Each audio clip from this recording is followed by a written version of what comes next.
पाकिस्तान जिस कमी को महसूस कर रहा था, ऐसा लग रहा है कि सऊदी अरब और कुवैत अब उस कमी को पूरा करने के लिए जा रहे हैं। कुवैत, सऊदी अरब और पाकिस्तान की इस हवाले से गुफ्तगू-शनीद का सिलसिला शुरू हो चुका है और अगर ऐसा हो जाता है, अगर ये एग्रीमेंट हो जाता है, अगर इसके ऊपर काम तेज हो जाता है तो यकीनन पाकिस्तान का जो दिफा है वो मजीद मजबूत होता हुआ आपको नजर आएगा। ये पूरी खबर क्या है, पस मंजर क्या है, आपके सामने रखेंगे। इसके अलावा बांग्लादेश की तरफ से भारत को अपनी तरजीही फहरिस्त से क्यों निकाला गया है और बांग्लादेश का जो वफ्द आया था पाकिस्तान में, जिसका जिक्र आपको उस तरह से मेन स्ट्रीम मीडिया के अंदर नहीं मिला है, ये वफ्द क्यों आया था और किस नोयत का ये वफ्द था, इसके ऊपर भी हमने बात करनी है। तो दो बड़ी खबरें हैं आज के इस व्लॉग में जिन पर बात करते हैं। अस्सलाम वालेकुम। आज तारीख है 22 मई 2026 और मैं हूं रजा अब्बास। आपसे दरख्वास्त के वीडियो को लाइक और चैनल को सब्सक्राइब जरूर कीजिएगा। सबसे पहले हम इसी बात के ऊपर खबर के ऊपर बात कर लेते हैं जो कि आ रही है खलीजी ममालिक के हवाले से, अरब ममालिक के हवाले से, पाकिस्तान, कुवैत और सऊदी अरब के ताल्लुकात के हवाले से। ये याद रखिएगा कि कोई भी मुल्क हो, एक ऐसा मुल्क जहां पर तेल और गैस नहीं है, वो किसी दूसरे मुल्क के ऊपर इन्हिसार करता है। अगर खुदा ना खासा कोई तिजारती आबी गुजरगाहें जो हैं उनके अंदर कोई रुकावट आ जाती है, सप्लाई चेन मुतासर होती है या फिर ज़मीनी रस्तों के अंदर कोई बंदिश आ जाती है, तो एक ऐसा मुल्क जिसके पास ना ही तेल है ना ही गैस है, वो किसी दूसरे मुल्क के ऊपर इन्हिसार करता है। तो उसके लिए सबसे बड़ा चैलेंज ये बन जाता है कि किस तरह से मैं अपनी एनर्जी जो सप्लाई चेन है इसे मुतासर ना होने दूँ और मेरे मुल्क का जो पहिया है वो चलता रहे। ये सबसे बड़ी बात होती है और इसीलिए सिक्योरिटी के साथ भी सप्लाई चेन को जोड़ा जाता है। और ईरान, अमेरिका, इजराइल की इस हालिया जंग के बाद बहुत से ममालिक ने इस बात का इदराक किया कि किस तरह से हम इस सूरत हाल को हैंडल करें, क्योंकि अब नए हुरमस बंद होने की वजह से बहुत से ऐसे ममालिक हैं जो इस चीज़ से गुजरे हैं। लिहाजा ये आइंदा उन तमाम ममालिक को ऐसी सूरत हाल ना फेस करनी पड़े, इसके लिए अब इक़दामात बहुत तेज़ होते हुए आपको नजर आते हैं। भारत भी इसकी तैयारी कर रहा है और पाकिस्तान तो भारत से इस मामले के अंदर पीछे था, लेकिन आप ये कहें देर से ही सही, लेकिन इस मामले के ऊपर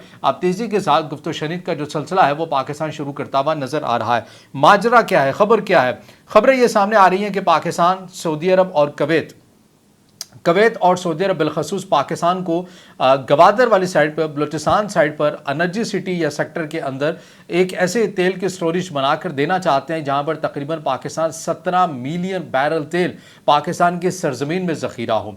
इसके अंदर खबर यह भी है कि 7 मिलियन बैरल जो तेल है, ये कैपेसिटी स्टोरेज की जो गुंजाइश है ये कुवैत बनाकर देगा और 10 मिलियन बैरल तेल की जो गुंजाइश है, स्टोरेज की गुंजाइश है, ये सऊदी अरब बनाकर देगा। इस हवाले से पाकिस्तान के जो वज़ीर हैं, वज़ीर पेट्रोलियम, उनकी कुवैत के सफ़ीर से मुलाकात भी हुई है। इब्तदाई सतह के ऊपर जो गुफ्तगू-शनीद का सिलसिला है इसके ऊपर बातें भी शुरू हो चुकी हैं, हाई लेवल के ऊपर भी बातों का सिलसिला जारी है। इसके अलावा सऊदी अरब ने बहुत पहले से, आपको पता है कि पाकिस्तान तहरीक इंसाफ के टेन्योर में ही जो ऐलान किया था कि बलूचिस्तान साइड पर ऑयल रिफाइनरी हमने बनानी है। अब उसके ऊपर जो पाकिस्तान के फैसला साज हैं वो सऊदी अरब से इस मामले के ऊपर बात कर रहे हैं और इस एग्रीमेंट को या इस MOUs जो साइन हुए थे उनको रिवाइज करने की बात की जा रही है ताकि ये जो स्टोरेज है, ऑयल स्टोरेज है, इसको इसके अंदर तब्दील किया जा सके और सऊदी अरब अपना 10 मिलियन बैरल तेल और कुवैत जो है वो 7 मिलियन बैरल तेल जो है वो बलूचिस्तान, पाकिस्तान की सरजमीन के अंदर स्टोर कर सकें। इससे फ़ायदा पाकिस्तान को क्या होगा, पाकिस्तान इससे क्या हासिल कर लेगा? जैसा कि मैंने इब्तिदा के अंदर कहा कि ये क्यों ज़रूरी होता है।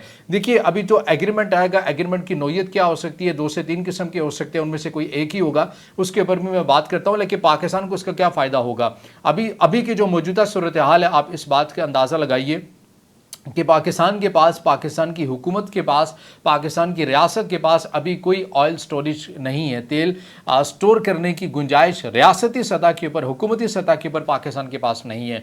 निजी कंपनीज़ के पास ज़रूर मौजूद है, जैसे कि आप देखते हैं मुख्तलिफ़ किस्म के ऑयल पम्प्स यहाँ पर काम करते हैं, पाकिस्तान के अंदर काम करते हैं। उनकी जो रिफाइनरीज़ हैं वहाँ पर 5 से 7 दिनों का, बाज़ जगहों के पास 15 से 20 दिन का भी नंबर मिलता है। तो ऐसी सूरत हाल में अगर कोई हंगामी सूरत हाल मुल्क के अंदर या बैनुल अक़वामी सतह के ऊपर हो जाती है तो पाकिस्तान क्या करता है? पाकिस्तान इन्हीं निजी कंपनी से ऑयल खरीदता है और ये चूंकि एक प्राइवेट कंपनीज होती हैं, कारोबार के लिए बैठी होती हैं और ऐसी सूरत हाल में अपने दाम बढ़ा देती हैं और फिर दुगना जो है वो रियासत पाकिस्तान को, पाकिस्तान की आवाम के टैक्स के पैसों से खरीदना पड़ता है और उसका अल्टीमेट जो है वो बोझ है वो पाकिस्तान की आवाम के ऊपर ही किसी न किसी सूरत के अंदर निकलता है। अभी का जो फार्मूला है पाकिस्तान ये कर रहा है और इसका जो इजहार है वो खुद पाकिस्तान के वज़ीर पेट्रोलियम ने समा न्यूज़ में मेज़बान नदीम मलिक के साथ गुफ्तगू के दौरान भी किया था, और उस वक्त भी ये खबर बड़ी हद तक ये वायरल हुई थी और इसके ऊपर संजीदगी के साथ गौर शुरू कर दिया गया था। और आवाम के लिए भी एक हैरानकुन एलिमेंट था कि पाकिस्तान के पास, पाकिस्तान की हुकूमत के पास ऑयल स्टोरेज है ही नहीं है,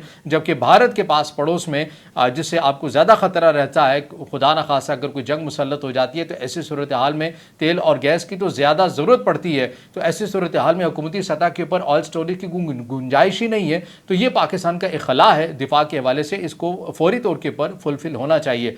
भारत के पास अभी की जो कैपेसिटी है वो तकरीबन 5.8 मिलियन बैरल की है कि वो इस तेल को स्टोर कर सकता है। और हालिया दिनों के अंदर उन्होंने भी, जो भारत के वज़ीर-ए-आज़म है नरेंद्र मोदी, उन्होंने विज़िट किया जो यूएई का, और उसके अंदर यूएई की तरफ से और ये भारत के दरमियान जो एग्रीमेंट हुआ है उसमें ये होगा कि यूएई अपना 30 मिलियन बैरल जो तेल है वो भारत के अंदर स्टोर करेगा। उसके अंदर जो मिल्कियत है, इख्तियार है या जो हक़ है वो यूएई का होगा। लेकिन अगर भारत को हंगामी बुनियादों के ऊपर किसी भी एमरजेंसी में, जंग की सूरत में, बहरान के दिनों में, रस्सों की रुकावटों की सूरत में भारत को कम से कम ये टेंशन नहीं होगी कि मैंने अभी तेल मंगवाना है, जहाज़ जाएंगे, जहाज़ आएंगे, कैसे जहाज़ जाएंगे, रस्से बंद हैं, किस तरह से होगा, कैसे होगा, ये टेंशन नहीं होगी। बल्कि उसको ये पता होगा कि मेरी ही मुल्क की सरजमीन के अंदर एक मुल्क का तेल मौजूद है, मैं उन्हें ही पैसे देकर खरीद सकता हूँ। और यूएई भी इस बात को एश्योर करेगा कि एमरजेंसी बुनियादों के ऊपर, बहरान की सूरत हाल में वो सबसे पहले तरजीही बुनियादों पर भारत को रखेगा।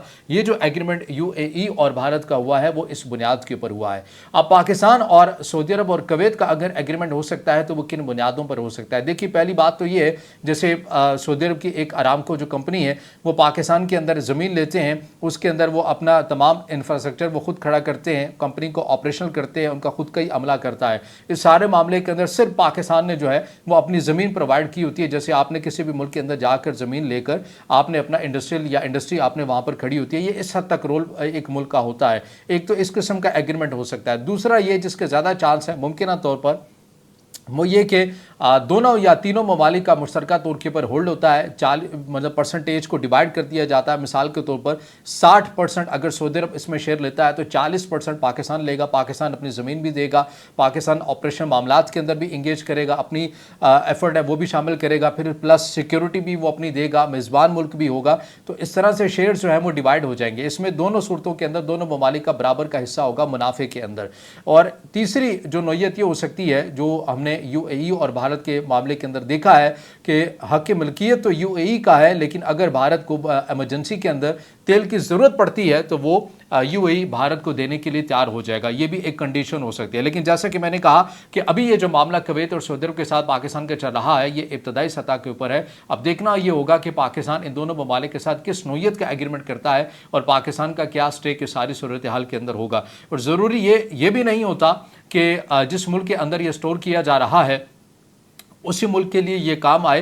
जिस तरह हमने रस्सों की बंदिश के हवाले से देखा तो सऊदी अरब को ये पता होगा कि मेरा 10 मिलियन बैरल तेल पाकिस्तान में गवादर वाली साइड पर, जो कि आबनाए हुर्मुज़ के बाहर वाक़ है, वहाँ पर मौजूद है। अगर ख़ित्ते में, इसी ख़ित्ते के अंदर उसने सऊदी अरब ने अपना तेल किसी और मुल्क को भिजवाना है, बेचना है, किसी हद तक बेचना है, तो वो यहाँ से भी भिजवा सकता है, यहाँ से भी वो सेल कर सकता है कि ठीक है वहाँ पर स्टोर हुआ है तो आप ये वहाँ से भेज सकते हैं, और उसको दोबारा से वो जो कमी आएगी उसको दोबारा से फुलफ़िल किया जा सकता है जब वक्त आएगा। लेकिन ये पाकिस्तान के लिए बड़ी अहमियत का हामिल है क्योंकि अब पाकिस्तान के साथ भी इसी नौयत का मुमकिन तौर के ऊपर एग्रीमेंट हो सकता है। और रियासती सतह के ऊपर, हुकूमती सतह के ऊपर, क्योंकि पाकिस्तान के पास ये चीज़ नहीं थी ऑयल स्टोरेज करने के हवाले से, तो पाकिस्तान को एक प्लस पॉइंट मिल जाएगा कि 17 मिलियन बैरल जो तेल है वो पाकिस्तान की सरजमीन के अंदर मौजूद होगा। एग्रीमेंट अगर ये सामने आ जाता है उसकी तफसीलात भी आपके सामने रखेंगे और इस पर अगर बहुत तेज़ी के साथ अमल दरामद शुरू हो जाता है तो यकीनन ये पाकिस्तान के लिए इंतहाई अहम और फैसला कुन भी हो सकता है। तो ये पाकिस्तान के दिफा के हवाले से, तस्वीराती लिहाज से,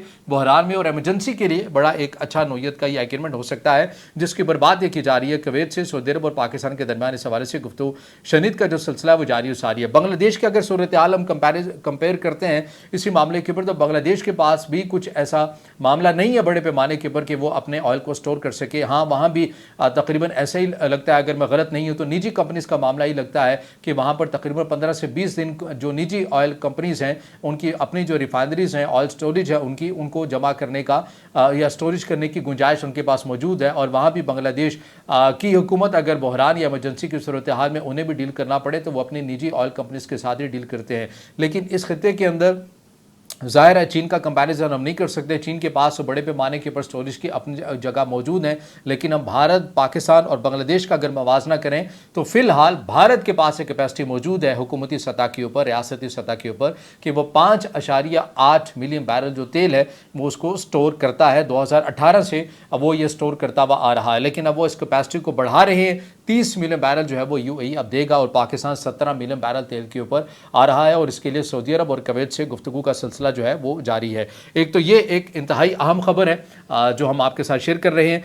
दूसरी जो एक और खबर है वो पाकिस्तान और बांग्लादेश के ताल्लुकात के हवाले से गैर मामूली खबर है, लेकिन इसका जिक्र उस तरह से मेन से मीडिया के अंदर नहीं हुआ। आपको पता है, थोड़ा सा पस मंजर मैं आपके सामने दोबारा से रख देता हूँ कि किस तरह से बांग्लादेश की अवाम बाहर निकलती है और शेख हसीना वाजिद की हुकूमत का तख्ता जब उलटता है उसके बाद की जो भी सूरत हाल है वो सारी की सारी तफसीलात आपके सामने है। लेकिन जब तक शेख हसीना वाजिद की हुकूमत थी तो बहुत से फॉरेन ऑफिस को कवर करने वाले सहाफ़ी ये बताते हैं, रिपोर्ट करते हैं, उन्होंने अपने कई बार आर्टिकल्स के अंदर भी लिखा कि जब शेख हसीना वाजिद की हुकूमत थी तो पाकिस्तान के एम्बेसडर को, अगर वो बांग्लादेश के अंदर है तो उसने अगर किसी बांग्लादेशी हुकाम से या किसी रहनुमा से मुलाकात करनी है तो उसे इतनी मुश्किलात आती थी कि कोई टाइम भी नहीं दिया करता था। मतलब इस हद तक ये लेवल था। और अगर कोई बांग्लादेशी हुकाम पाकिस्तान के किसी सफ़ीर से मिलने की इजाज़त दी भी जाती थी तो वह इंतहाई कोई लो प्रोफाइल होता था, फिर इजाज़त दी जाती थी कि ठीक है कि आप इसके साथ मिल सकते हैं। तो इस किस्म के ताल्लुकात थे शेख हसीना वाजिद के वक्त में पाकिस्तान और बांग्लादेश के। लेकिन अब क्या हुआ है, अब एक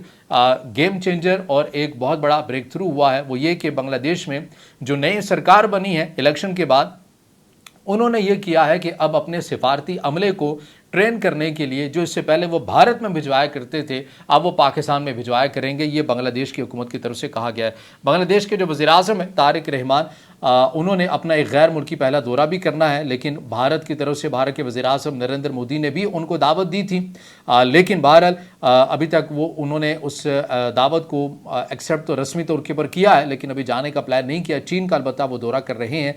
और ये जो वफ़द से मुतल्लिक जो खबर सामने आ रही है इसकी पूरी तफसील मैं आपके सामने रखता हूँ कि ये मामला जो है ये क्या हुआ है। इसकी तफसील ये आ रही है कि लाहौर के अंदर जो पाकिस्तान की एक अकेडमी है वहाँ पर ये बांग्लादेश का जो वफ़द है ये वहाँ पर आया है। और ये बांग्लादेश इसमें जो तफसीलात आ रही हैं वो ये है कि हाँ, यहाँ पर ये तफसीलात आ रही हैं कि बांग्लादेश की मौजूदा हुकूमत ने एक अहम पॉलिसी का ऐलान किया है जिसके तहत सरकारी अफसरान और ब्यूरोक्रेट्स की पेशा वराना तरबियत और एक्सपोजर विजिट्स के लिए भारत की बजाय पाकिस्तान को तरजीह दी जाएगी। ये फैसला दोनों ममालिक के दरमियान सिफारती ताल्लुकात में बेहतरी और इंतजामी ताउन को फ़रोग़ देने के समत में अहम कदम समझा जा रहा है। इसमें तरबीती प्रोग्राम में 2026 में बांग्लादेश के 12 आला सतह के सरकारी अफसरान, एक एडिशनल सेक्रेटरी और 11 ज्वाइंट सेक्रेटरीज लाहौर की सिविल सर्विसेज अकेडमी में 2 हफ्तों 4 मई से 21 मई 2026 तक के mid career leadership training programme में शिरकत कर चुके हैं। ये 1971 के बाद पाकिस्तान और बांग्लादेश के दरमियान सरकारी सतह पर पहला मुनज़्ज़म इंतज़ामी तरबीती प्रोग्राम है।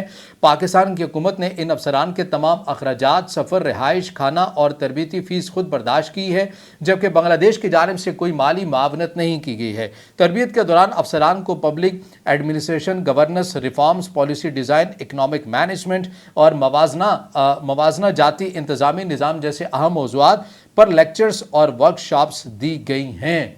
तो ये वफ्त है 4 मई से लेकर 21 मई 2026 तक पाकिस्तान के अंदर मौजूद रहा। सिफारती सतह के ऊपर पाकिस्तान के अमले ने बांग्लादेश के इन सिफारती जो अफसरान हैं इनको तरबियत दी है, वर्कशॉप्स का इनकाद किया है। और पहले ये हुआ करता था कि पहले ये इंडिया में जाया करते थे, वहाँ पर उनकी अकेडमी में सर्विसेज या तजर्बा जो है, एक्सपोजर जो है वो हासिल किया करते थे। लेकिन अब बांग्लादेश ने बांग्लादेश फर्स्ट पॉलिसी जब से ऐलान किया है तब से बांग्लादेश अपने मफादात को देखते हुए पाकिस्तान के साथ भी ताल्लुकात को बराबरी की बुनियाद के ऊपर आगे बढ़ा रहा है, चाइना के साथ भी बढ़ा रहा है, भारत के साथ भी यकीनन है, लेकिन उस हद तक नहीं है जैसे कि माजी में हुआ करते थे। दोबारा वो अपडेट्स हैं, खबरें जो हमने आपके साथ शेयर की हैं। अब इससे जुड़ा आपका कोई सवाल हो या राय हो तो ज़रूर कमेंट में ज़ाहिर ख्याल कीजिएगा, वीडियो को लाइक कीजिएगा, दोस्तों के साथ शेयर कीजिएगा और इस चैनल को ज़्यादा से ज़्यादा सब्सक्राइब भी।